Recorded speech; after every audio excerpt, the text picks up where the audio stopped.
ወንጌልን ወንጌል ያሰኘው ተራ ሰዎችን ማዳኑ ብቻ ነው። እዚህ ቤት ኢየሱስ ይጠላኛል ማለት አይቻልም። ኢየሱስ ያመንዝሮች፣ የቀራጮች፣ የኃጢአተኞች ወዳጅ ነው።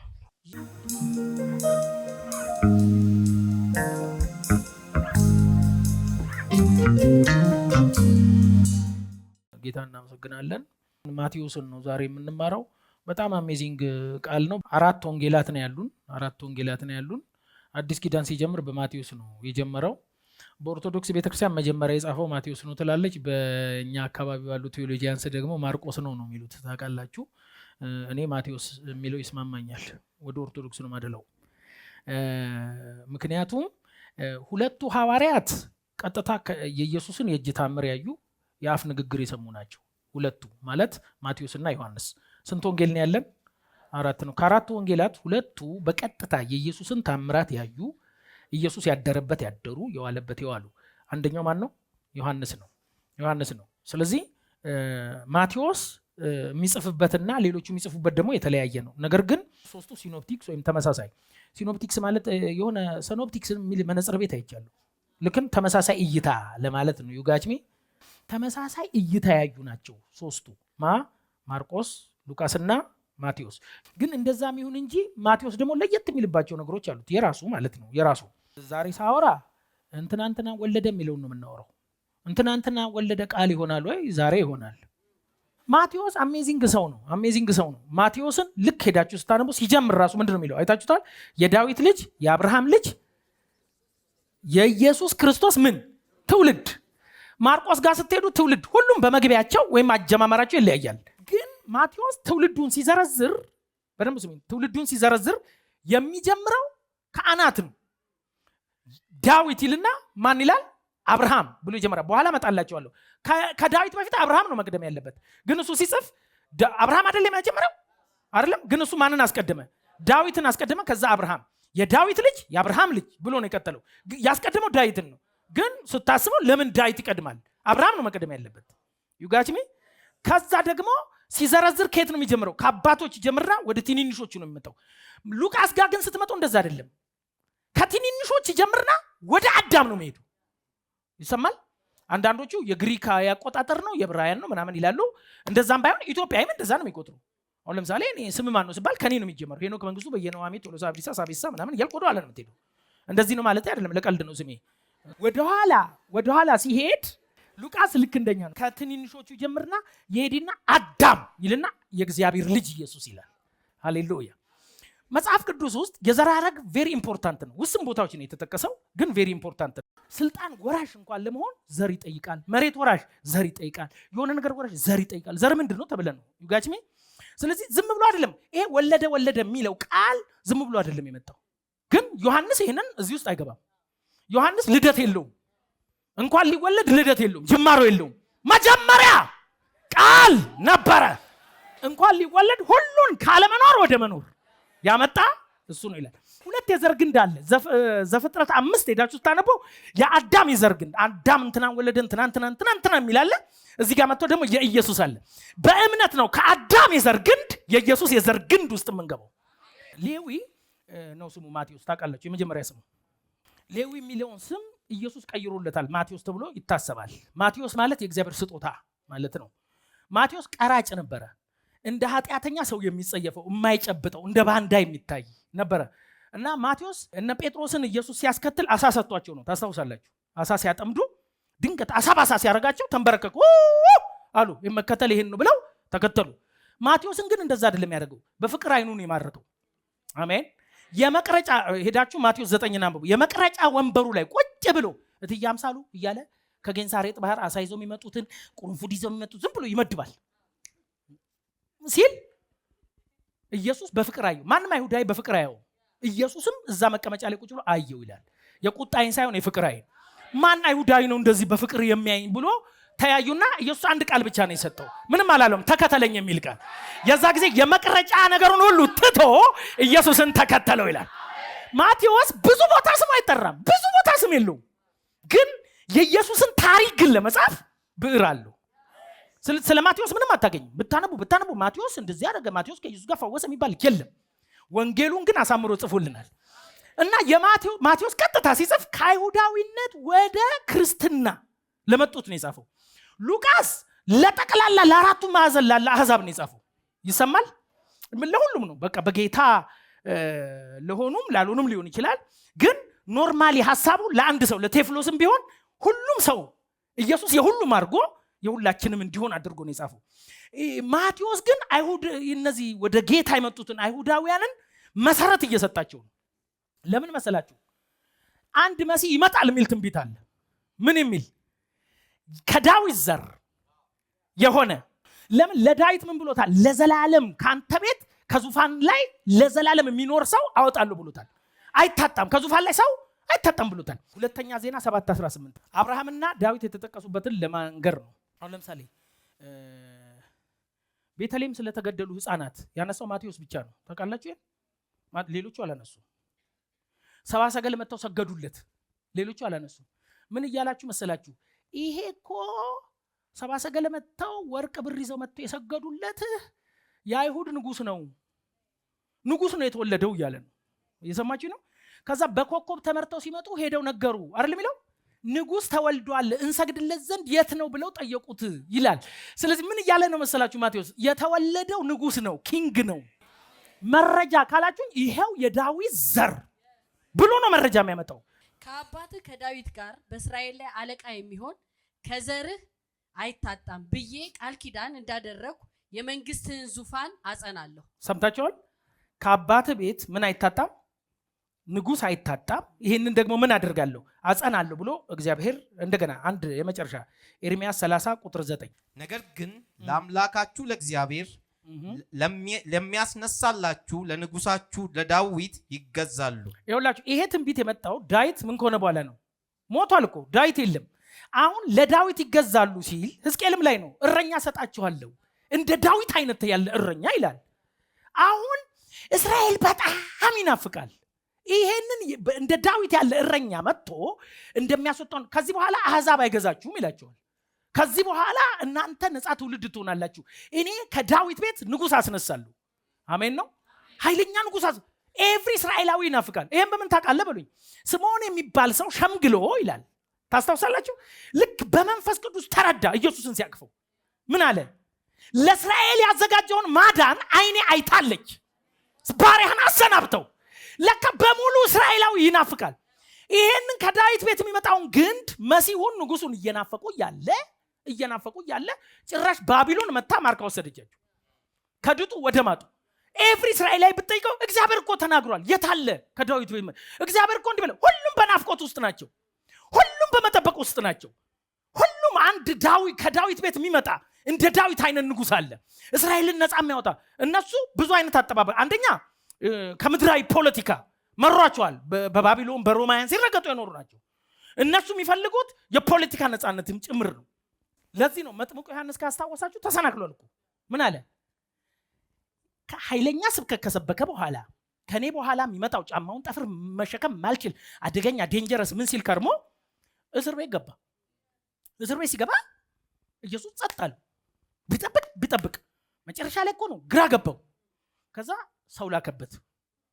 ሰውየውን የት እንዳገኘ አላውቅም። ወይ ለሆነ ሰው እስር ቤት ቂሊንጦ ምሳሌ ያደርስ ሲመጣ ና ከተማ ውስጥ ለሚያገለግለው ሰው ይሄን መልእክት ንገረዋል። ምን ልበለው? የምትመጣው አንተ ነህ ወይስ ሌላ ይጠበቃሉ? በእኔ የማይሰናከል ቢኖር ብፁዕ ነው። ለምን? ዮሐንስ የጠበቀው የእስር ቤት መሰበርና ነፃ መውጣት ነው። ኢየሱስ ደግሞ ተቃራኒ ነገረው። ምን? ሂዱና ንገሩት። ምን? ደንቆሮች ይሰማሉ፣ አጋንንቶች እየጮሁ ይወጣሉ። ስለዚህ ምን ማለት ነው? የመጣችው መንግስት ምድራዊ ሳትሆን ሰማያዊ ነች። ይኸውላችሁ ብዙ ማቴዎስ ውስጥ ብዙ ስታነበው መንግስተ ሰማይ የሚል ታገኛለች። የእግዚአብሔር መንግስት የሚል ማዕት ከ40 ጊዜ በላይ ታገኛለች። ሪዝኑ ምንድን ነው? የብሉይ ኪዳኑ መንግስት አርዝሊ ኪንግደም ነው። አዲስ ኪዳን ግን የሰማይ መንግስት መጥቷል።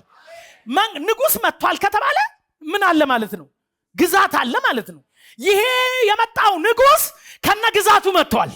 ይኸውላችሁ ሌላ መጽሐፍ ውስጥ የማታገኙት ሌላኛው ቃል ቤተክርስቲያን የሚል ማቴዎስ 16 እና 18 ላይ ቤተክርስቲያንን መሰረታዊ ጋርንም ደጅ አይችላትም። በሌላ አማርኛ የዚህ የሰማይ መንግስት ተወካይ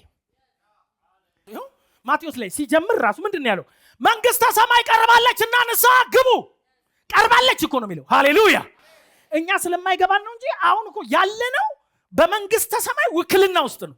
ሩቅ እንዳትጠብቅ ወክሏት የሄደው ቸርችን ነው። ስለዚህ ነው ቸርች ተራ ነገር አይደለችም። የገሃነም ደጅ የማይችሏት የሰማዩ መንግስት ተወካይ ስለሆነች ነው። ይህንን የዳዊትን እንትን ስለሚጠብቁ ሁለት ትላልቅ ተስፋዎች አሉ። ስሙኝ፣ ሁለት ትላልቅ እስራኤል። አንደኛው ዘፍጥረት 12 ላይ ሁለቱን ተስፋዎች ያዙ። አንዱ የዳዊት ነው፣ ሁለተኛው የአብርሃም ነው። አብርሃምን ደግሞ ምን ብሎታል? በዘርህ አሕዛብ ጠቅላላ እነ ፓስተር ሄኖክ ጭምር ይባረካሉ አለ። አሁን ሁለቱ የእስራኤል ታላላቅ ተስፋዎች ናቸው። የማንና የማ? ለአብርሃም የተገባና ለማን የተገባ? ለዳዊት የተገባ። ስለዚህ አሁን ማቴዎስ ልክ ወንጌሉን መጽሐፍ ሲጀምር ዝም ብሎ አይደለም። ኢየሱስ የዳዊት ልጅ የአብርሃም ልጅ፣ በሌላ ማር ሁለቱንም ብለሲንግ ይዞ የመጣ የንግስናውንም የአሕዛቡንም በረከት ይዞ ወደ እናንተ ወረደ። ስለዚህ ለምንድን ነው ኢየሱስ ዳዊትን ያስቀደመው ስትለኝ፣ ዳዊት ከአብርሃም ለነሱ እውቅናው ቅርብ ነው፣ በቅርቡ የሞተ ነው። ከዛ ውጪ ንጉስ ነው፣ ኃያል ነው፣ ስሙ ገናና ነው። ስለዚህ ከዳዊት ጀመርና አብርሃምን ማነሳላቸው። ሁለቱም ብለሲንግ አሁን በሚወለደው ንጉስ ውስጥ ነው። ለዚህ ነው የገላትያ ጸሐፊ በዘርህ ሲል ኢየሱስን ነው ያለው። አንድ ሰው ኢየሱስን ሲያገኘው በአብርሃም የተነገረውን ተስፋ ይቀበላል። ዩጋጅሚ። ስለዚህ አሁን ወንጌል አንብበ ዝም ብለ ድፍን አይልብም። ምንድነው ዳዊት ልጅ አብርሃም ልጅ? አንድ እስራኤላዊ ይሄን ሲያነባው ያብዳል። ምን አልክ ነው የሚለው? ያቃላ የአብርሃምን ተስፋ ይዞ ነው የሚጠብቀው። አሁን ለይሁዳዊ ነው የተጻፈው፣ የዳዊትን ተስፋ ይዞ ነው የሚጠብቀው። ልክ ገና ሲል ሃሌሉያ ነው የሚለው፣ እንደኛ አይልም። ስለዚህ ኢየሱስ ነው የሚላቸው የዳዊትም ልጅ ነው የአብርሃምም ልጅ ነው። ይሄን ሰሞኑን እያጠናው ነበር፣ የሆነ ነገር ባረከኝ። ከዛ ምን ብዬ ጻፍኩ መሰላችሁ? እሱ ሰማይና ምድርን የሰራ ከአብርሃም በፊት የነበረ ነው። ግን እኛ ልጆች ለማድረግ ሲል የዳዊት ልጅ ሆነ። የዳዊት ልጅ አይደለም፣ የዳዊት ልጅ አይደለም፣ አያትም አይደለም፣ ፈጣሪ ነው። ግን አንተን ልጅ ለማድረግ እሱ የዳዊት ልጅ ለመሆን ፈቀደ፣ የአብርሃም ልጅ ለመሆን ፈቀደ፣ ዓለም ሳይፈጠር የነበረ። ስለዚህ ሁለቱም ተስፋ ውስጥ ቁጭ ብለዋል። የአሕዛብ በረከትም። እንደውም ማቴዎስ ምን እንደሚል ታውቃላችሁ? 100 አለቃው ቤት ሄደ ይላቸዋል። ለይሁዳዊ ነው የሚለው እኮ 100 አለቃው ቤት ሲሄድ 100 አለቃው ነው ቤት አትገባም አለው። 100 አለቃው አይሁዳዊ አይደለም፣ አሕዛብ ነው። ምን ማለት ነው? ከእስራኤላዊ ነገድ ውጪ ነው። ቃል ብቻ ተናገር አለው። ምን እያላችሁ መሰለ? ኢየሱስ የመጣው ለእናንተም ብቻ አይደለም፣ የአብርሃምን በረከት ይዞ ነው የመጣው። አሜን ነው። እሱ ብቻ አይደለም። አንድ ሳምራዊት ሴት ከነናይት ሴት መታለመነችው፣ ልጄን ፈውሳል። እኔ የመጣው ለእስራኤል ቤት ብቻ ነው አላቸው። ይሄን ሲሉ ደስ ይላቸዋል። ሲሉ ብቻ አይደለም፣ ስትሮንግ ሆና ግን ስትለምነው በእስራኤል ቤት ራሱ ይሄን እምነት አላገኘው ማለትና ልጇን ፈወሰላት። ሴት ከነናይት እነሱ የሚንቁት ነው። በሌላ አማርኛ ይሄን መሲህ መገናኘት የሚቻለው በእምነት በኩል ነው፣ በዘር በኩል አይደለም። እስራኤል ቤት መጥቶ ይሄን እምነት አላገኘም። ከነናይዋ ግን ትራፊም መብላት ይቻላል ስትለው ማለፍ አልቻለም። እምነቷን አየ፣ ልጇን ፈወሰ። ወዳጆቼ ኢየሱስ ወደ እናንተ መጣ። አሜን ነው ወይ? this is the gospel of Matthew። ከዛ እሱ ብቻ እንዳይመስላችሁ አለ እኮ፣ እሱ ብቻ እንዳይመስላችሁ አለ። ጭራሽ ተልኮ ሰጣችሁ። ምን የሚል? ወደ ዓለም ሁሉ ሂዱ፣ ወንጌልን ለፍጥረት ሁሉ። ሌሎቹ ወንጌላት አላሉም። ይሄን ማቴዎስ ነው ያለው። ወደ ዓለም ሁሉ ወንጌልን ለፍጥረት ሁሉ ስበኩ። ምን ማለት ነው? ይሄ ጎስፕል ለአሕዛብም ነው። እስራኤላዊ ለኔ ብቻ ነው ብለህ አትኮፈስ። ዓለምን ለማዳን ነው የመጣው።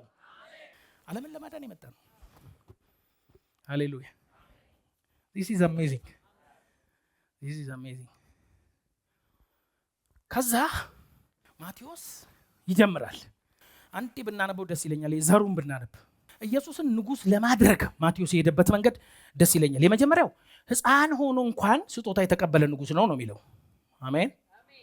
ሕፃን ሆኖ ንጉስነት ተብሎ ስጦታ የመጣለት ሰው የለም።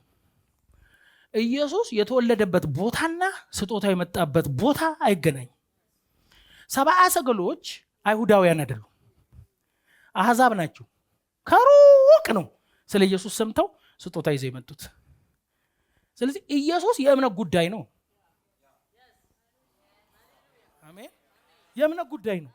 ተነገራቸው፣ አመኑ፣ መጡ። ስለዚህ አምናችሁ ወደዚህ ኪንግ ከመጣችሁ፣ ወደዚህ ንጉስ ከመጣችሁ ይቀበላችኋል ነው። ስግደት ተቀብሏል ነው። አምልኮ ተቀብሏል ነው።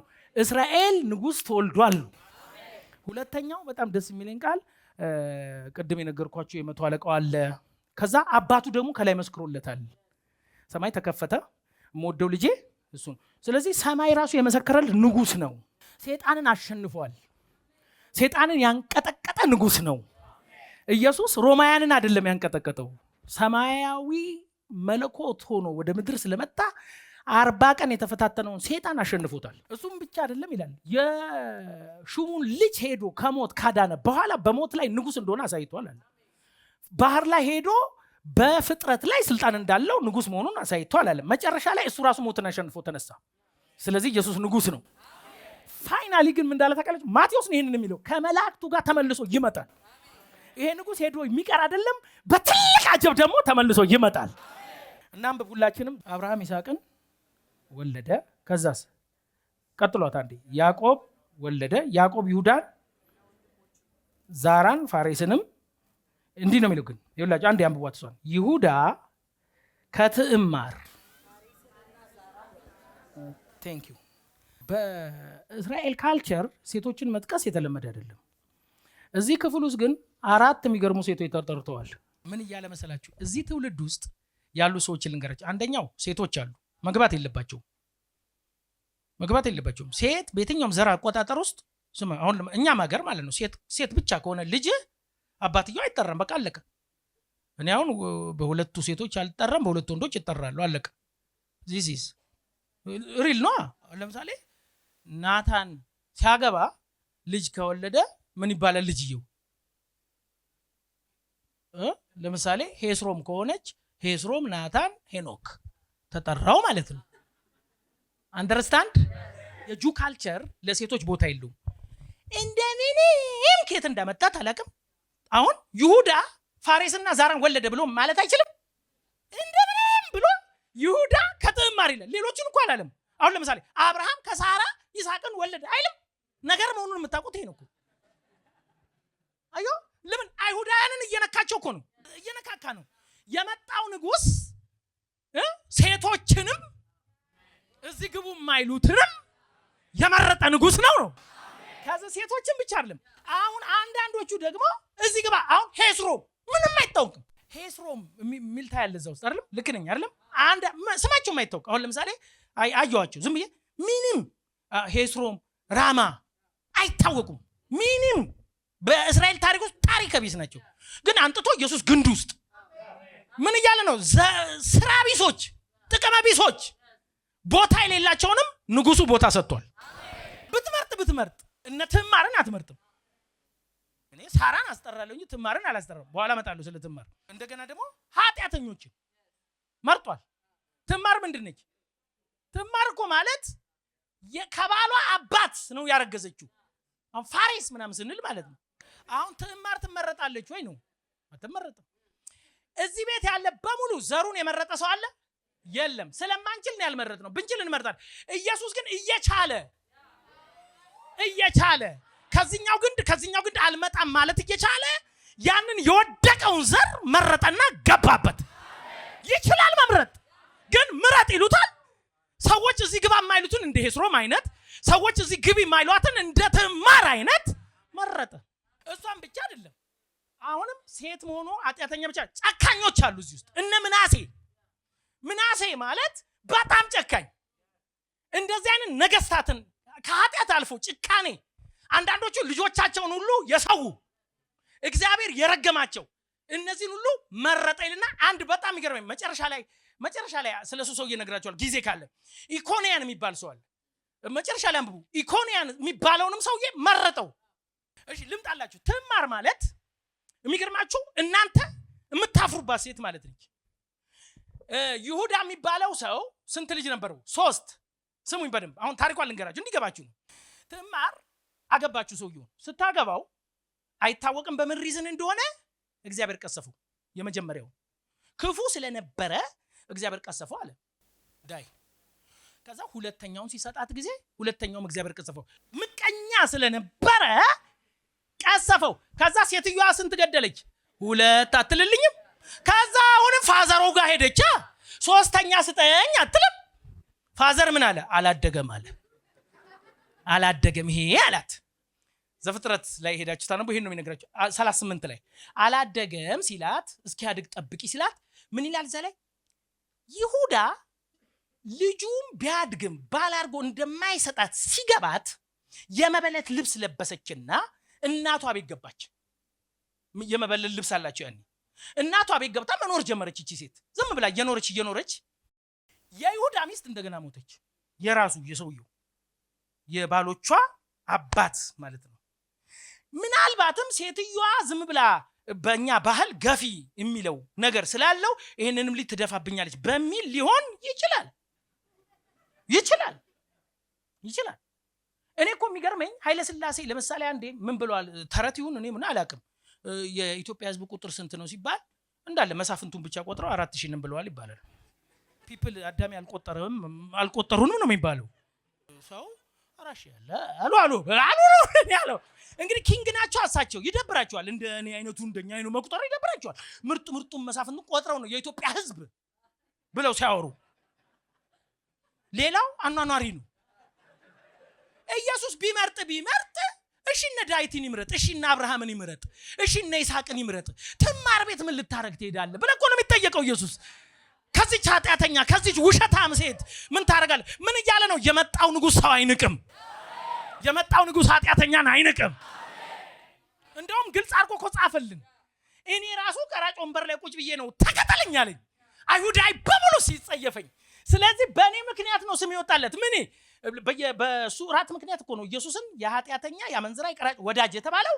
ማቴዎስ ቤት በተደረገ እራት ነው ማቴዎስ ምን እያለ መሰላችሁ ኢየሱስ ኃጢአተኛውን ይወዳል ኃጢአቱን አይወድም ከኃጢአተኛ ጎን ግን ይሆናል አላፈረም ጭራሽ ዘር ይሆናል ከዛ ተማር ያደረገችው ልንገርህ እንደዚህ ያደረገችና ሚስቱ ስትሞት ሐዘን ላይ ነበር ሰውየው ሐዘኑን ጨረሰ 40 or 80 ጨረሰ ከዛ በጎቹን ሊሸልት ወጣ ሲወጣ ነገሯት ተማር የባሎችሽ አባት ዛሬ በግ ሊሸልት ወደዚህ ወደ ምናምን ይመጣል አሉ በእነሱ ደግሞ በግ መሸለት በዓል ነው ከዛ ተማርም የመበለት ልብሷን አወለቀችና የሴተኛ አዳሪ ልብስ እዛ ላይ ጋለሞታ ነው የሚለው የሴተኛ አዳሪ ልብስ ለብሳ ባሁኑ የትኛው እንደሆነ አላቅም ተቀላቅሏል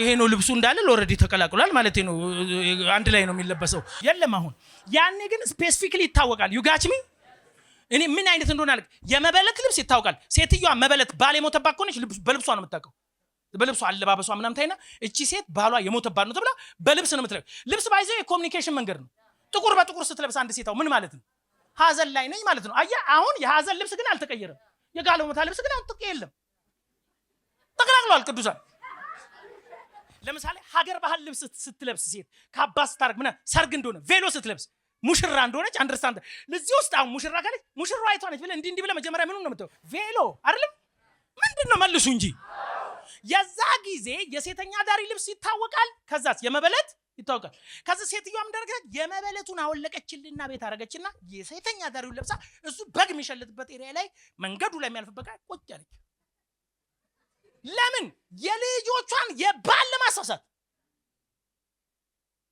ዚሱም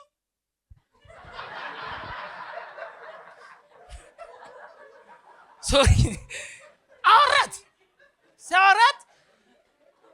አሳመነችው ከዛ ምን እንዳለ ታውቃላችሁ ብር አልያዘም ምን ትሰጠኛለህ ስትለው አንድ ፍየል ጠቦት ልክልሻለሁ በአንድ ፍየል ጠቦት ነው ወደ አንቺ ልግባ አለ ገባ ታዲያ አንድ ፍየል ጠቦቱን ልክል አልያዘም ፍየል ጠቦት አልያዘም ብርም አልያዘም ገባ ወደሷ ባትልክልኝስ አለችው ብታታልልኝስ ስትለው ምን አላት እና ምን ላድርግ ማሳሻ ስጠኝ አለችው ምን እንደጠየቀችው በትር ይኸው እንግዲህ በጣም አደገኛ ነገር ነው በትርህን አምባርህን ቀለበትህን ምን ቀረው ሰውየው ኢምፖርታንት ሊክደው ማይችለው ነገር ወሰደችና ነገ ፍየሉ ይመጣል ብላ ሄደ ወደ ቤቱ ሲነጋ ታማኝ ሆነውን የሱ ሎሌ አሁን ያደረገው ነገር ሚስጥር አይደለም እንዳይወጣበት ስለፈለገ ታማኝ ሆነውን የሱ ሎሌ እንትን የሚግባባውን ፍየሉን እዛ እንትን መንገድ ላይ ላገኘዋት ሴተኛ አዳሪ ይዘላት ይዳሉ ክፍያ ነው ከዛ አምባሬ ምን ተቀበለና አለው ፍየሉን ይዞ ሰውየው ሲሄድ የለችም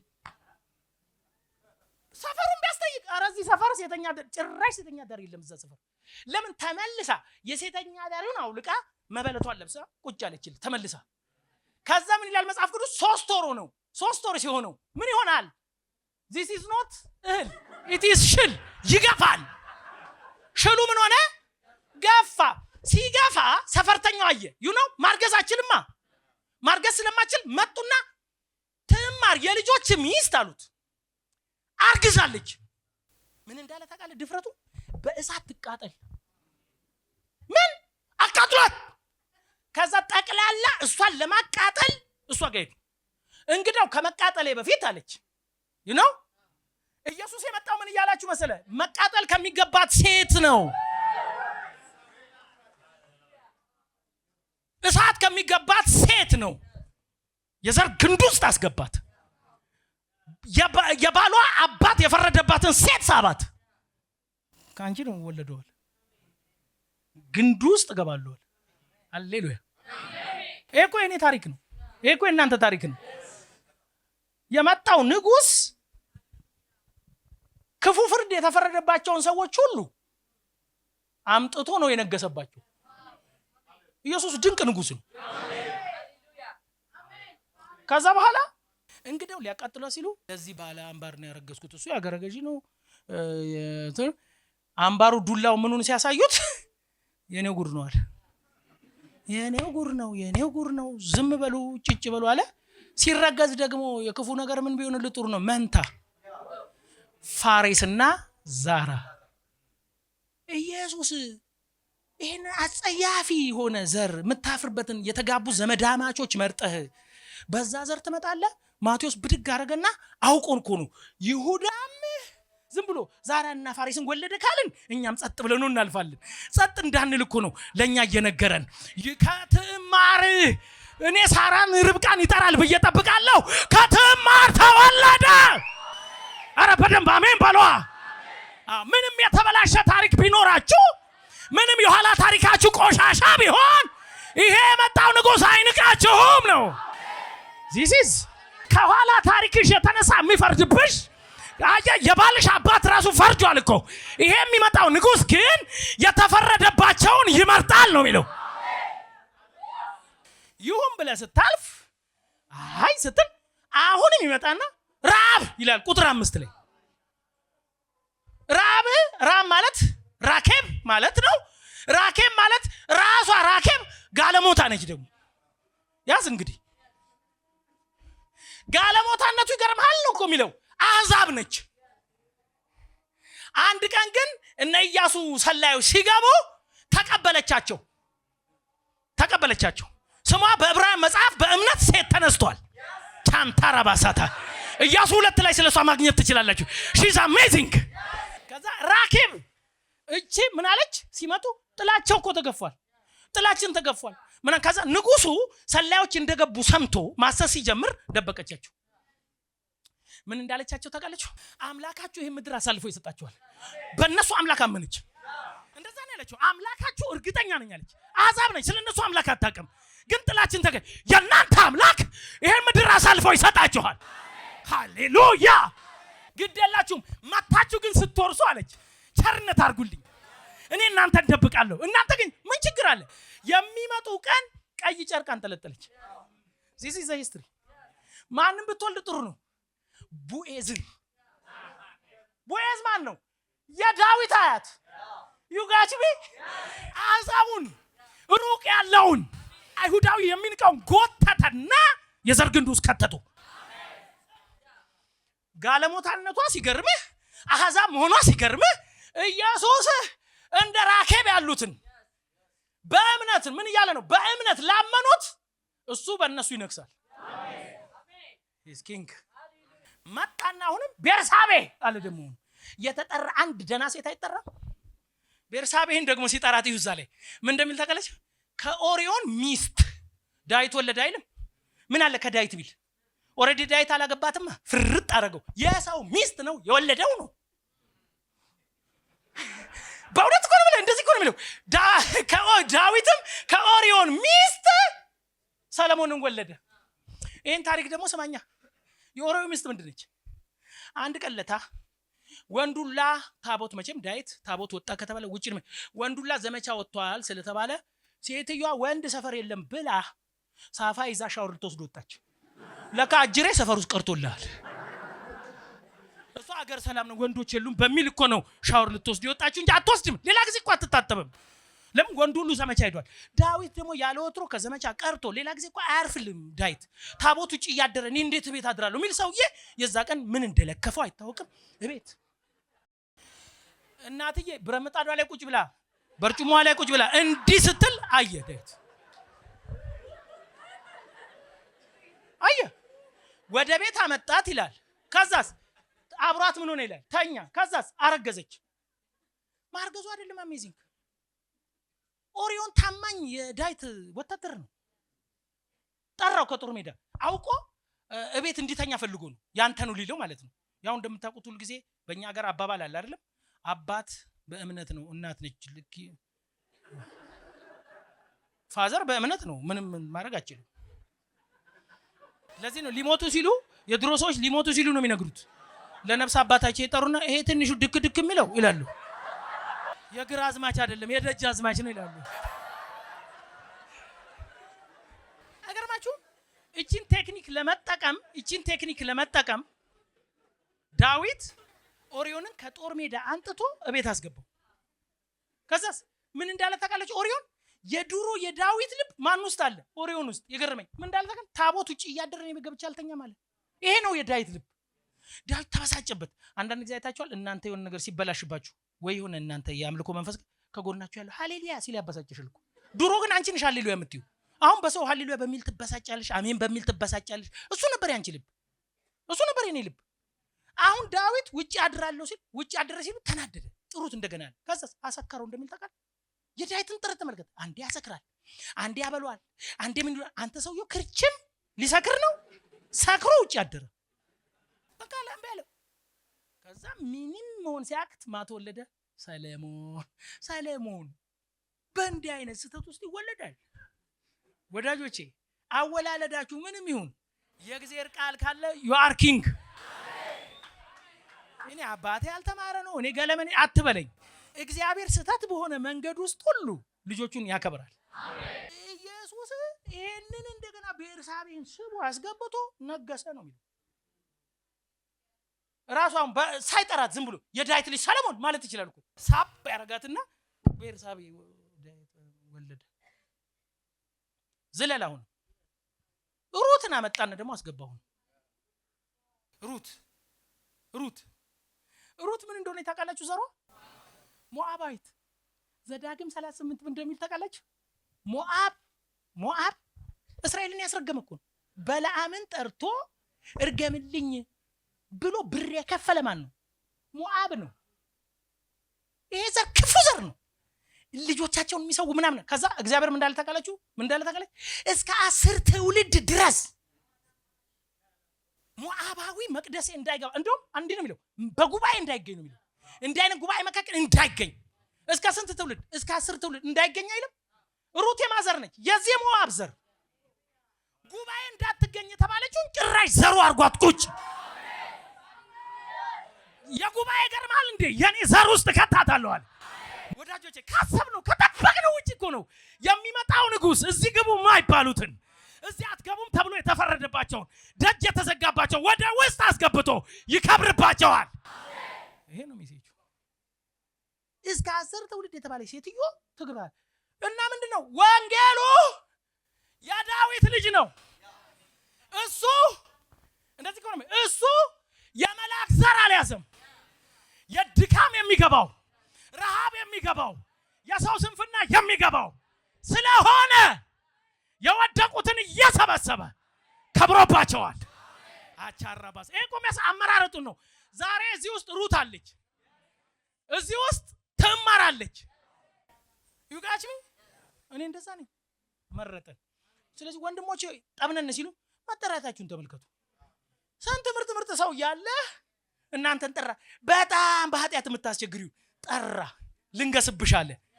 ይሄ ነው ወንጌል ያሰኘው ደካማውን አንጥቶ መክበሩ ነው። የምስራች የተባለው ለምንድን ነው? አትገባም የተባለው ስለገባ፣ እስከ 10 ትውልድ የተባለው ስለገባ፣ አትቀድስም የተባለው ስለቀደሰ፣ ምህረት የለህም የተባለው ምህረት ስላገኘ።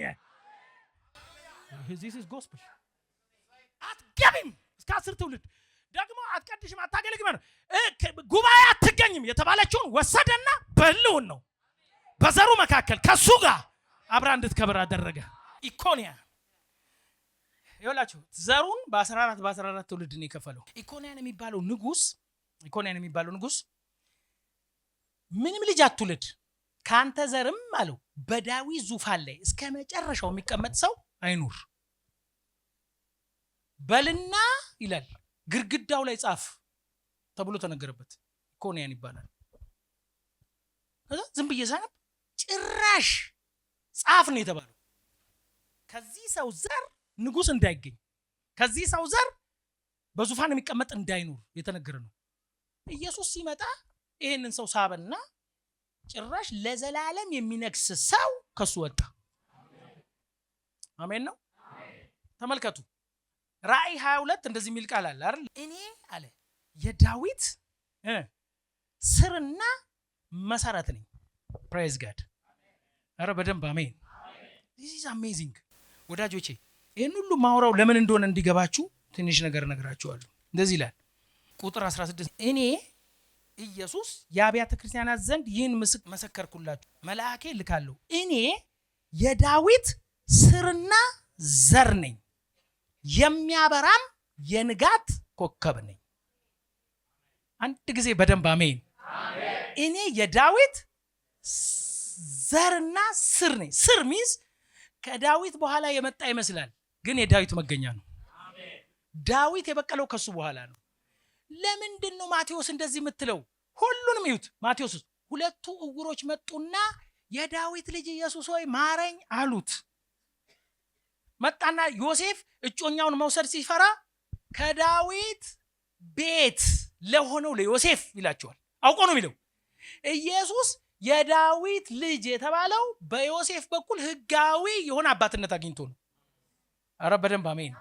ስለዚህ ምንድነው የዳዊት ልጅ መባሉ ለኔ የሚሰጠኝ ሚኒንግ? ሶስቱን ነገር ልጨርስ። አንደኛ ዝቅ ማለቱን ያሳያል። እሱ የዘላለም ንጉስ ሆኖ ሳለ እሱ ቅድመ ንጉስ ሆኖ ሳለ ዝቅ ማለቱን። ሁለተኛ እኔ ልጅ ለማድረግ የሄደበት መንገድ ነው። በደንብ ጩሁና አሜን። ሶስተኛና የመጨረሻው የዘላለም ንጉስ መሆኑን ያሳያል። ለምን? ከዘር ለዘላለም ንጉስ አይጠፋም ስለሚል። ስለዚህ ገና ስንጀምር ወዳጆቼ ማቴዎስ ወንጌልን ገና ስትጀምሩ ወለደ የሚል ነገር ዝም ብሎ አልተጻፈም። ትዕማር እኔ ነኝ፣ ሩት እኔ ነኝ፣ አኮንያን እኔ ነኝ። በእነዚህ ውስጥ ሁሉ እግዚአብሔር መርጦ ከሰራ በእኛም በተበላሸ ህይወታችን ውስጥ ንግስናው ይጸና ይሆናል። ወንጌልን ወንጌል ያሰኘው የማይረቡትን እዚህ ግቡ የማይባሉትን ተራ ሰዎችን ማዳኑ ብቻ ነው። ብርቶችን ብዙ ሰው ይፈልጋሉ። ልክ አይደል? ትላልቆችን ብዙ ሰው ይፈልጋል። ኃያላኖችን ብዙ ሰው ይፈልጋል። የማይፈለጉትን የወደቁትን እዚህ እንደዚህ ነው ማለት ንጉሶችን ይጠራል፣ ይደረድርና የእምነት ሰዎችን ይጠራል። አዘሴም ታይም ታሪካቸው ብልሽት ያለውንም ያስገባል። ወንጌል የሁሉም ነው። ሃሌሉያ። ስለዚህ ነው ይሄ የተወለደው ንጉስ አህዛቡንም የወደቀውንም እዚህ ግባ የማይባለውንም መርጧል። ማቴዎስ እንዲህ ያለ ይሄን ሁሉ ለምንድን ነው ያልከው? ማቴዎስ ያለውን ለማጽናት ምን ብሎ? ኢየሱስ ያመንዝሮች፣ የቀራጮች፣ የኃጢአተኞች ወዳጅ ነው። እዚህ ቤት ኢየሱስ ይጠላኛል ማለት አይቻልም። ኢየሱስ ይንቀኛል የሚባል የለም። በዚህ ኃጢአቴ ምክንያት አይቀበለኝም የሚባል የለም። ኢየሱስ ማቴዎስ ሲጠራው ጠዋት ማቴዎስን ጠራ። ማቴዎስ እራት ማታ ደገሰ። ትንሽ ተከታታይ ትምህርት ተማር፣ ትንሽ ህይወት ይጠንክራል አለው። የጠራው ቀን ማታ እሱ ቤት ነበረ። ማቴዎስም የሱ ቢጤዎችን በሙሉ ጠርቶ ቤቱን ሞልቶ ድግስ ደግሶ ጠበቀው። እኔን ያዳነ አለ፣ እኔን የተቀበለ አለ፣ ኑ ይቀበላችኋል አለ። እንግዲያው ወደ ዓለም ሁሉ ሂዱና ወንጌልን ለፍጥረት ሁሉ ስበኩና ተስፋ ለሌለ ሁሉ ንገሩና ድግስ ደግሳችሁ ይሄን ንጉስ በላያችሁ አንግሱ። ይሄን ነው የምስራችሁ። ጨርሻለሁ።